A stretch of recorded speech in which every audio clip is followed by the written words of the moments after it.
I'm in an ocean, and there's too much water, and there's this horrible, retching, gagging noise, and I can't breathe.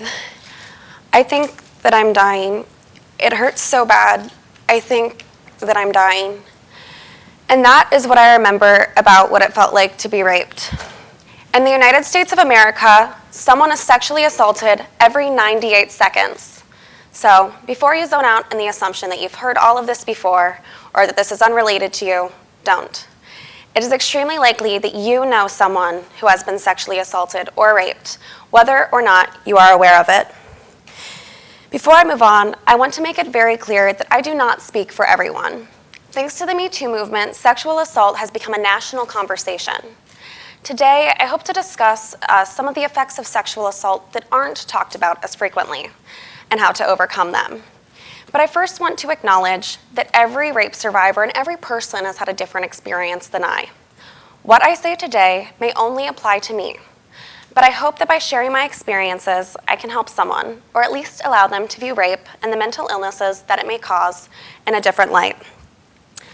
Something that isn't often talked about is that rape is very different from many other crimes because the victim can never really leave the scene of the crime. The most private parts of you have been attacked, and you may never truly feel the same again. Today, I am going to tell you how I believe that I've changed my mentality from a victim of rape to a survivor of rape. But I am not going to pretend that it doesn't still affect me. I don't always feel like a survivor, and that is okay. Becoming a survivor is an ongoing process. It's an ongoing battle that often feels uphill. For weeks, months, and even years, you will struggle with the memories and how you feel that they have changed you. But you will learn to cope with them. Coping with trauma is not easy, but it is possible. By definition, a victim is a person who has been harmed emotionally or physically as a result of a crime. And by definition, I am a victim. And I want to emphasize that there is nothing wrong with being a victim, and it is certainly never the victim's fault that they have been victimized. The reason that I decided I wanted to change my mentality from that of a victim to that of a survivor is because I didn't like the way that it felt to be a victim. It's not a good feeling. I became a survivor by recognizing that while I had been victimized, while someone at some point in my life had held power over me, they no longer held that power over me, which means that I no longer have to feel like a victim. But this change in my mentality did not occur overnight. As I said before, becoming a survivor is a long and ongoing process. A huge part of this change in my thinking was the question of why. When something terrible and traumatizing happens to a person, the first question that often comes to mind is why? Why did this happen to me? And what did I do to cause it? Blaming yourself and thinking about what you should have done differently in that situation is unfortunately very common. A big part of becoming a survivor is recognizing that there is no rational reason that human beings hurt other human beings. And even if there was, it would not change what happened to you, and it would certainly not change how you are recovering from it. In order to truly heal, you need to stop asking yourself why something happened to you. You need to accept that there is no answer to this question.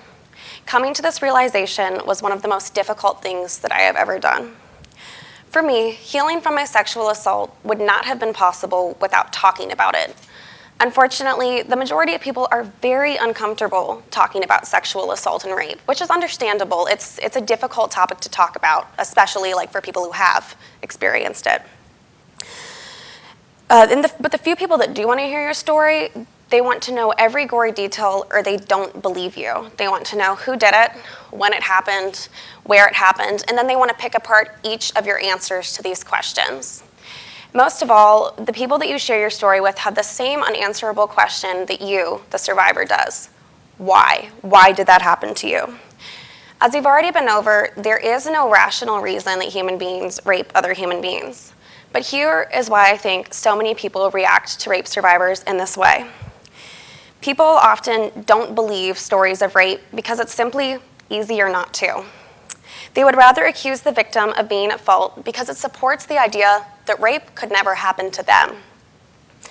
If people accept that rape is not the victim's fault, they are accepting that they could just as easily become victims of rape themselves. This allows them to feel secure in the illusion that rape is preventable. Thinking, I would have done this or I would have done that if I was put in this situation, gives people control, when in fact, rape victims have no control at all. People will find any way that they can to blame the victim, but this solves nothing. The only way we, as a society, can truly help victims of this horrible crime is by blaming the rapist, always, never the victim. As a result of the rapes that I've experienced, I have complex post-traumatic stress disorder. Unfortunately, this is extremely common among victims of rape and sexual assault. In fact, according to RAINN, our nation's largest anti-sexual violence organization, 94% of rape survivors experience symptoms of post-traumatic stress disorder 2 weeks after the violence occurs. 9 months after the assault, 30% of rape survivors still experience these symptoms, showing that it is an extremely common result of sexual assault. By far, the most difficult part of having PTSD for me is the memory loss. Some days I've convinced myself that I made up all of the trauma in my head. The devastation lies in the idea that I do not know all of what has happened to me. It makes me feel very vulnerable. It's on top of the trauma, there's this horrible unknowingness. Everything comes back in bits and pieces that don't always fit together. There are many things that can trigger a flashback to a memory. Loud noises, arguments, movies. However, most of the time, I don't even know what triggers a flashback. It can happen anywhere and anytime, and suddenly I am out of my body. I am quickly transported to a very painful time many years ago. The most difficult part of remembering is that it can be confusing and they don't usually come back as full memories. Sometimes I just see flashes of things. The things that I'm experiencing don't make sense to the majority of people, and explaining them usually makes people uncomfortable. But I need to get them out of my head because I need to process my trauma in order to heal from it. Because of this, I have started a journal to write down the things that I remember. This way, I can process the way that they made me feel and finally begin to better heal from them. The different memories that I mentioned at the front or at the beginning of this conversation came directly from my journal, and as I'm sure you can see, they do not always paint the most vivid of a picture. They might not make any sense at all to someone who hasn't experienced them. However, writing down the things that I remember, no matter how insignificant they may seem to others, helps me gain a little bit of power and control back from the people who hurt me. The biggest lesson that trauma and PTSD have taught me is that there is a great power in being vulnerable and a great power in being comfortable with your vulnerability. I spent many years trying to shut out the things that happened to me. When memories flooded in, I distracted myself because it's painful to think about. But I've realized that the only way that I can heal from my trauma is to talk about it and learn from it. There is no logical reason that my abusers hurt me, but bottling it up inside only allows them to continue to have power over me. Talking about my trauma, even when it's difficult, allows me to gain my power back. A huge lesson that all of this has taught me is the importance of self-validation. As I stated before, it's upsettingly difficult to be believed and validated when you come forward. The first time that I came forward to someone about sexual assault was in 7th grade. I talked to a girl who I thought and considered at the time a very close friend. She responded by calling me a whore. Unfortunately, this is not an uncommon response. I am very open about my experiences with sexual assault as well as mental illness, and as a result, I've received a lot of criticism. I've had very close friends accuse me of lying about being raped, and I've had strangers online tell me that I couldn't possibly have PTSD because I haven't fought in a war. And I know that if any of these people knew anything about my memory loss, they would tell me that my trauma is not valid if I can't remember it perfectly. But these criticisms have only taught me that I don't need the validation of others as long as I have my own. I know who I am and what happened to me, and the beliefs of others can never change that. PTSD has also taught me that there is nothing shameful about having a mental illness. I once had a therapist become very angry with me for identifying as a rape survivor and identifying as someone who has PTSD. She accused me of stigmatizing myself because I shared this with others. However, I believe that the only way that we can begin to destigmatize mental illness and rape is by talking about it. Denying your trauma will never heal it. So, if you're someone who's experienced trauma, or if you can relate to anything that I've said today, I encourage you to try what I did. I urge you to buy a journal. Write down what you remember and spend time processing it so you can finally begin to heal. And then, once you're comfortable enough, talk about it. Shame is an extremely powerful emotion that surrounds many victims of trauma. When you speak out and tell your story, you shut down those feelings of shame and guilt.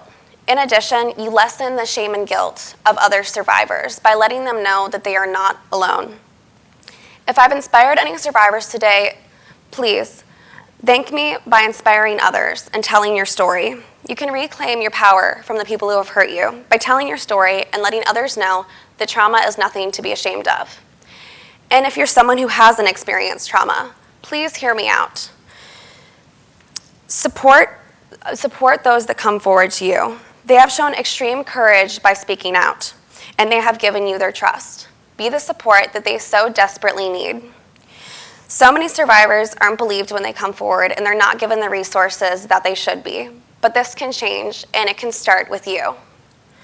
I am a survivor of rape. I say this proudly and unashamed because by reclaiming the things that have happened to me, they no longer have the power to hurt me. Thank you.